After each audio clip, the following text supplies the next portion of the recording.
Hello there and good afternoon, ladies and gentlemen. This is Al24 News, streaming live from the capital Algiers, and coming up next in our news program.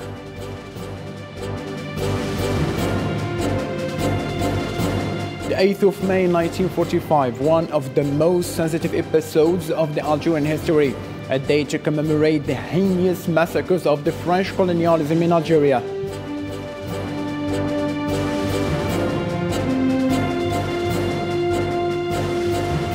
Dozens of people are feared dead after a bomb hit a school in East Ukraine, where government forces are battering Russian troops and separatists.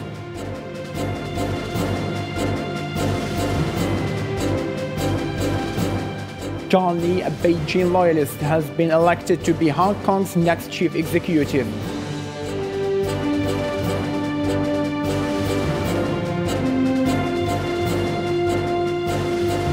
Afghanistan's Taliban's government ordered women on Saturday to cover their faces in public, a return to signature policy of their past hardline ruling.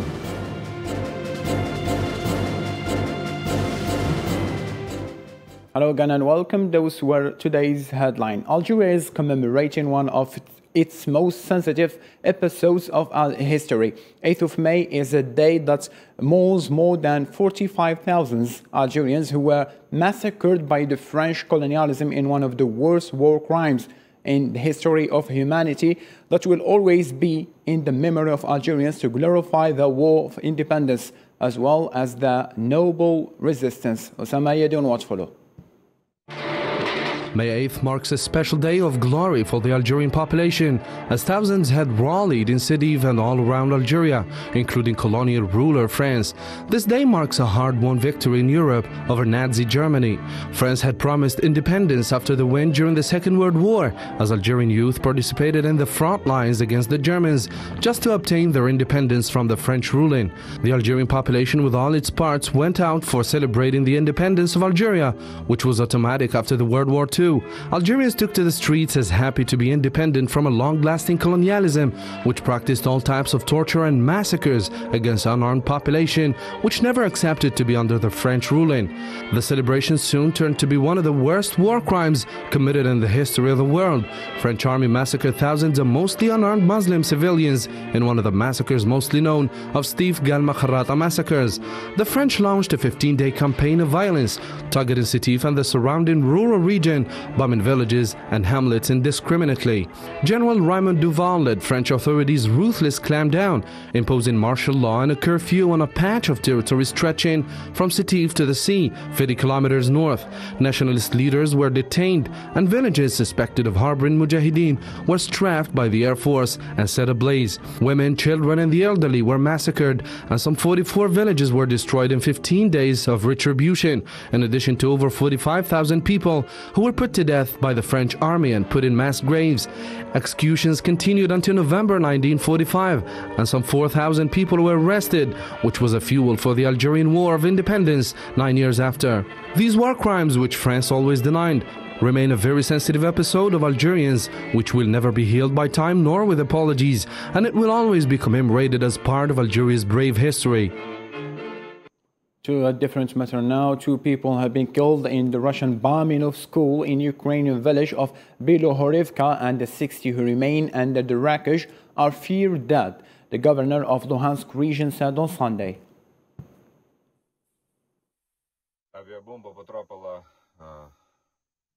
An aircraft bomb went into the school. Unfortunately, it is completely destroyed. Right now, the state emergency service workers will be clearing the debris. There were 60 people hiding from the shelling. The school was destroyed completely. Considering it was an aircraft bomb, not an artillery shell, when the explosion happened, the temperature was well.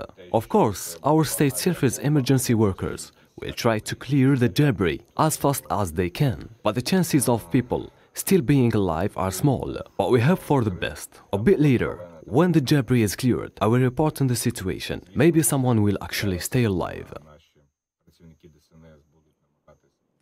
In the same line of thought, Russian officials claimed that Russian forces destroyed the Ukrainian warship near Odessa Sunday, while Russian air defenses also shot down 2 Ukrainian bombers and a helicopter in the Black Sea at night. In the past 24 hours, the ministry said that over 4 Ukrainian warplanes, 4 helicopters and a boat were deteriorated.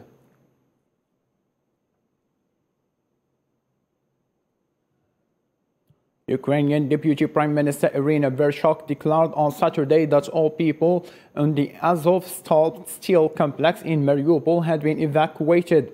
She reported in a telegram that they had gotten 50 women, children, and the elderly out of Azovstal today. Ukrainian Deputy Prime Minister Vereshchuk announced on Saturday that all the civilians at the Azovstal steel plant in Mariupol have evacuated. She claimed on Telegram that today they managed to get 50 women, children and elderly people out of Azovstal. After the final people were extricated, Volodymyr Zelensky declared in his nighttime speech that the priority will shift to rescuing the injured and medical personnel.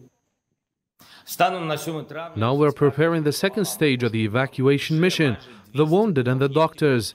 Of course, if everyone respects the agreements, of course, if there are no lies, of course, if we're also working in the evacuation of soldiers, all the heroes who defend Mariupol. It is extremely difficult, but it's important. Irina Vereshchuk claimed that the evacuation was complicated and there were continuous violations of the ceasefire by Russian soldiers, who are still fighting Ukrainian troops at the steelworks. And she also mentioned that there would be further evacuation operations in the coming days. Ukrainian President Volodymyr Zelensky said diplomatic options are underway to rescue Ukrainian soldiers from the Azovstal steelworks, the last package of resistance in the devastated city of Mariupol, as evacuation of civilians have been completed. I'm grateful to the teams of the International Committee of Red Cross and the United Nations for helping us to carry out the first phase of the evacuation mission from the steelworks, Azovstal. More than 300 people have rescued, women and children. Specifically, we evacuated civilians from Azovstal. U.S. Central Intelligence Agency Director William Burns said on Saturday that Russian President Vladimir Putin believes doubling down on the military conflict in Ukraine will improve his outcome in the war, but does not show signs of planning to use tactical nuclear weapons. You know, the reality of Russia's capability to, continue to grind away at Ukrainian resistance, I don't know whether that's been shaken yet. I think he's in a frame of mind in which he doesn't believe he can afford to lose. So the stakes are quite high in this phase in the east of Ukraine, as Ukraine's military, with support from the West, continues to resist with a great deal of courage and tenacity, and as President Zelensky continues to demonstrate really remarkable leadership and resolve as well. But I don't think this means that Putin is deterred at this point, because he staked so much on the choice that he made to launch this invasion that I think he's convinced right now that doubling down still will enable him to make progress. The World Health Organization Director General stated at a press conference in Kiev that the UN health agencies have verified 200 attacks on health facilities in Ukraine since the start of the Russian military operation, urging parties to avoid targeting health clinics. WHO has now verified 200 attacks on healthcare in Ukraine since the war began. These attacks must stop. Healthcare is never a target. Since Russia invaded Ukraine, WHO has delivered trauma and emergency supplies for use in over 15,000 surgeries and enough medicines and healthcare equipment to serve 650,000 people. We have also provided. First Lady of the United States Jill Biden arrived in Slovakia on Saturday afternoon after her visit to Romania. She was welcomed at Bratislava airport by Slovak Foreign Affairs Minister Ivan Korkok. Biden is set to hold several meetings in Bratislava and pay a visit to eastern Slovakia, namely the city of Košice and the town of Vyšný Nemet, which is an adjacent to the Slovak-Ukrainian border. After arriving in Bratislava, the First Lady is scheduled to meet the U.S. Embassy staff. She will travel to eastern Slovakia this Sunday. Dozens of demonstrators gathered under the rain in front of the U.S. Supreme Court in Washington, where a draft U.S. Supreme Court opinion was leaked to the public, suggesting the court is poised to overturn the Roe v. Wade that legalized abortion nationwide. Protests erupted in several U.S. states, with protesters vowing to ensure that abortion remains a legal option for women nationwide. I'm just here to support and show that abortion is healthcare and everyone deserves the right to this. And we cannot take away Roe versus Wade and just strip us of our rights. We will not go back 70 years. Our grandparents fought for this, and I will fight for this now. If we don't mobilize quickly, effectively, and efficiently, our rights are going to get taken away. This will be the beginning of the end for many of us in protected classes. So we have to show up. At least 8 people died in Siberia on Saturday as fires ripped through hundreds of buildings in several villages. The local health ministry said 70 people have been hurt, with 11 of them taken to hospital. The Federal Forestry Agency said short-circuit in power lines had caused 350 houses to catch fire, and that strong winds had worsened the situation. On the brink of a historic victory in Northern Ireland, the Nationalist Party Sinn Féin, supporter of a reunification of all Ireland, promises a new era despite the risk of political paralysis. Just this way here, me, Luke. Lovely. Today ushers in a new era, which I believe presents us all with an opportunity to reimagine relationships in this society on the basis of fairness, on the basis of equality, and on the basis of social justice. Irrespective of religious, political or social backgrounds, my commitment is to make politics work. A pro-Beijing Hong Kong committee has chosen an official who led a crackdown on the city's democratic movement as the city's next chief executive. On Sunday, the 1,500-strong election committee approved John Lee with 1,460 votes. He receives 88 votes against him. Meanwhile, this is the first time in Hong Kong's history where a security officer has been elected to the top post. On Sunday, millions of Beijing residents lined up for another round of COVID-19 testing, leaving the city's commercial district deserted as many tried to stay negative. As the Chinese capital tries to curb a tiny but persistent pandemic and prevent a Shanghai-style lengthy lockdown, the tests are becoming a daily routine. Beijing has shut down gyms and entertainment facilities, and restaurants have restricted dine-in services. Hundreds of bus lines and about 15% of its huge metro system have been shut down.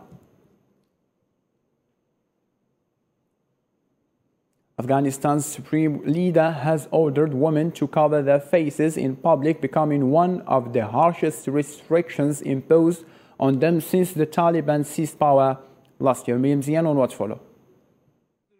Afghanistan's Taliban government ordered women on Saturday to cover their faces in public, a return to a signature policy of their past hardline rule and an escalation of restrictions that are causing anger at home and abroad. Afghanistan is one of the world's most conservative countries, and while most women wear headscarves for religious reasons, many in metropolitan areas such as Kabul do not cover their faces. According to an order issued by the group's supreme commander, if a lady did not cover her face outside her house, her father or closest male relative would be visited and might face imprisonment or termination from public employment. The Islamic Emirate wants all our brothers and sisters in Afghanistan to have a safe, happy and dignified life. The Taliban faced intense criticism not only from Western governments, but also from religious scholars and Islamic nations for limiting women's rights. For Afghan women rights activists who have spent years fighting for little development in the nation, it appears like 2 decades of progress are being rolled back. God said that women's hands and face are considered private, And if it was visible, it would be perfectly normal. Why do we have to cover our face and hands? Where is it written that women's hands and face must be covered? The ultra-conservative government said it has changed since this last rule, but in recent months, it has added stricter regulations on women. The Taliban do not think about the consequences of what they say. That is why the international community will never recognize this group. The South Asian country has been in the grip of a humanitarian crisis, with more than half of the population facing hunger and struggled to revive aid due to its exclusion from the international financial institutions. And the latest rule will no doubt affect the Taliban's pursuit of international recognition. Hundreds of Peruvians took the streets of Lima on Saturday to protest against the bill presented by President Pedro Castillo to call a referendum to change the constitution, a campaign promise he had made with the aim of boosting the state's role in the economy. Waving banners with messages, demonstrators marched through the streets of Lima's downtown to express their rejection towards the government's intention to reform the constitution. Mexican President Andrés Manuel López Obrador arrived in Cuba Saturday for meetings with his Cuban counterpart and other high-ranking officials. The president and Mexico's First Lady arrived at the José Martí Airport in Havana, where he was received by Cuban Foreign Minister. There has been no information about what will be discussed, but it is expected that immigration will be high on the agenda. Cuban rescue workers on Saturday picked through rubble for bodies and possible survivors after Havana boutique hotel was devastated by what authorities said was a gas explosion, leaving at least 26 dead. The blast at the Hotel Saratoga, just a block from the iconic Capitol building in a renovated area of downtown Havana, seriously damaged two adjoining upscale apartment buildings and inflicted lighter damage to 17 structures within a two-block range. Luis Inácio Lula da Silva formally started his attempt to reclaim the presidency of Brazil on Saturday, more than a decade after leaving office. Story Insight with Islam Seed on what follow.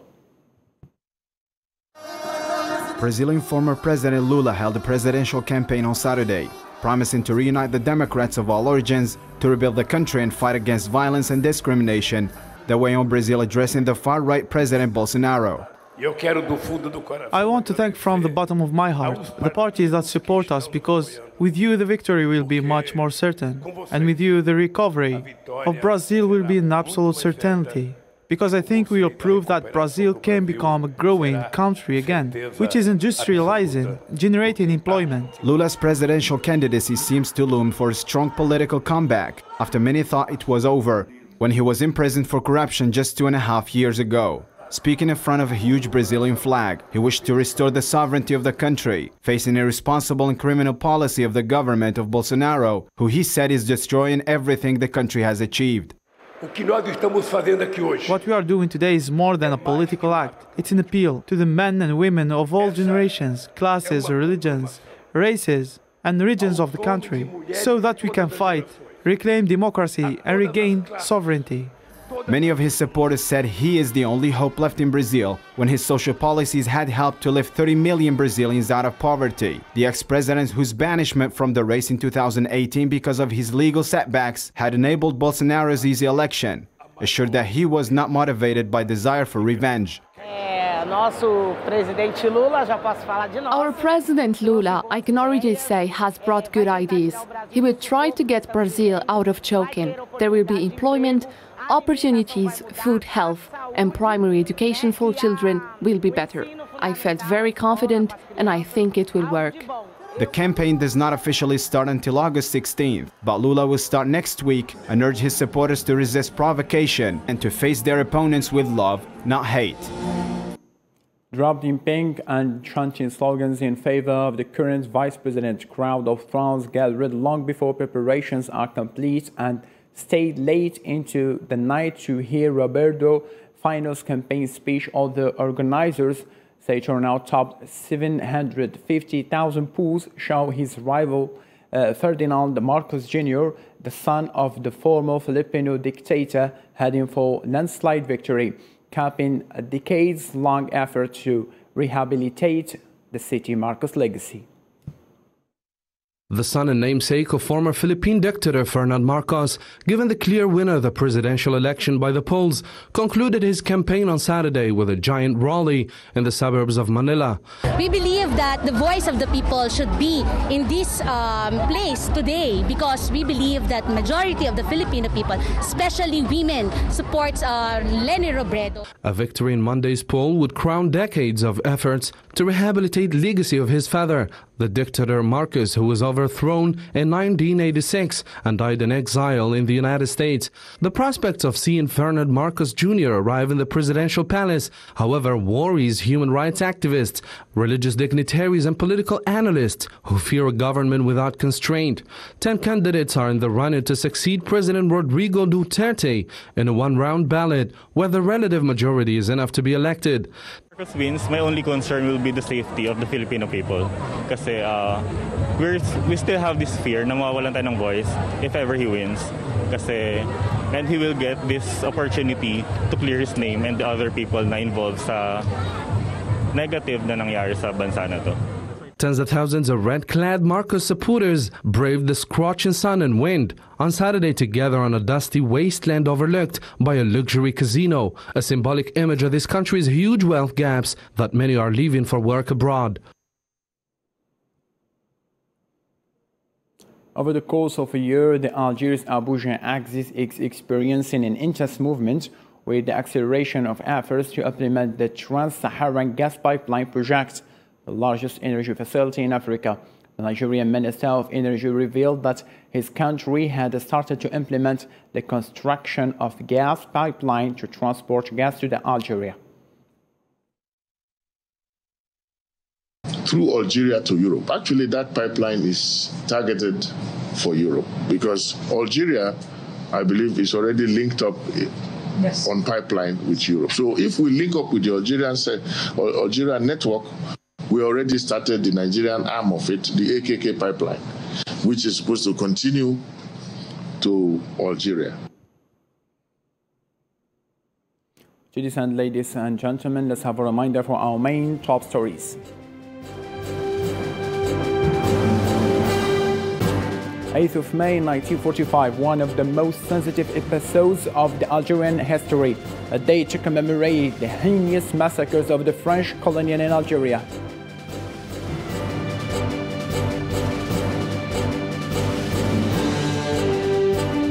Dozens of people are feared dead after a bomb hit a school in East Ukraine, where government forces are battering Russian troops and separatists.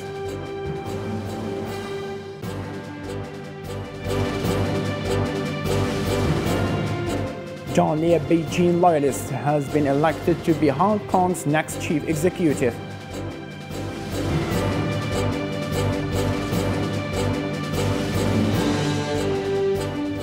Afghanistan's Taliban government ordered women on Saturday to cover their faces in public, a return to signature policy of their past hard line of ruling. That's all what we have got so far for now. Thank you so much for being with us. Take care of yourself and have a blessed evening.